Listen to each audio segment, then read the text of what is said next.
Problems are kind of like weeds. When one pops up, if you don't deal with it in a timely fashion, it can spread. But when you're dealing with the problem, you want to make sure you eliminate the source. Motivational speaker and author Scott Wimberly is here to tell us more. Scott, good to see you again, buddy. Good to be here. Yes, sir. And you were taking a little trip today, and you expressed to me that there were some problems here and there that you had to deal with. Seems like everywhere I go, I'm dealing with other people's problems. And OPP. Of course, yeah, you know, and they're more than willing to share them with you, and whether you want to or not. You know, so you got to be careful when you ask, you know, how you doing. There you are. That can be a loaded question. Be selective in who you ask that to. That can be 30 seconds or 30 minutes. That's true. That's true. We'll go right ahead and tell us about problems. The thing is, what I was running into is I was hearing the same cycle of problem. You know, we'd hear a problem, and then I'd say, well, you know, you might want to do this or this, and take care of that. And then a month later, the same thing would crop back up, like you said with the weeds. You know, you pull it up, but if you don't go to the root of the problem, not the branch. Branches, you cut the branches off, and you still hadn't done anything to the root of the problem. And I think that's with myself. I've noticed in my life, I've cycled through things, and if I didn't take care of the root, why did I act that way? Why was that behavior there, and what caused that for me to act to the way I did that was inappropriate? But once I started going to the root, and when you start pulling things up by the root, you know, that it's painful, it's hard to do, but once that root is up and taken care of, then that will be eliminated, hopefully forever.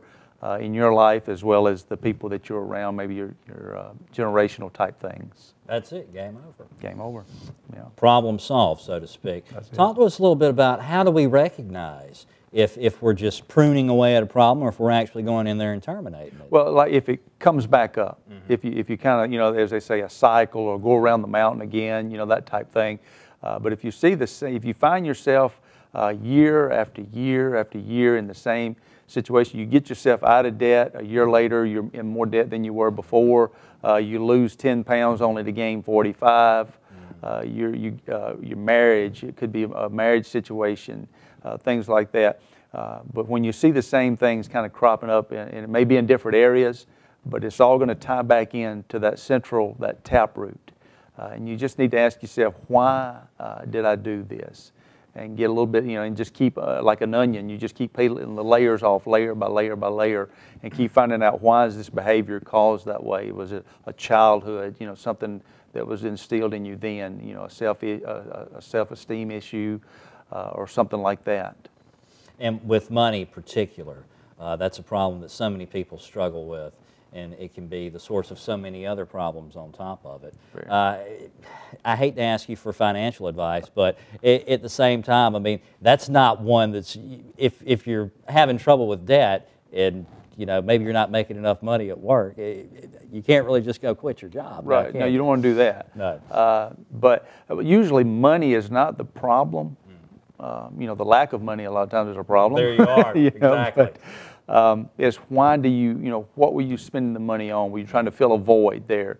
And you know, you could have, you know, millions and millions of dollars in these guys and women too. You know, they end up penniless, you know, bankrupt. There you are. You know, so money's not the issue for the most part.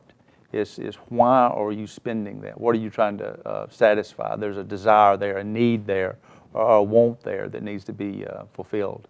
So you really need to know who you are. Who you are is, if you don't know that, then you can't even get started yet. All right, super. Scott, we're out of time, but good seeing you again, Thank buddy. you. You can find out more about Scott, his books, and following the roadmap to your destiny online at scottwimberly.com.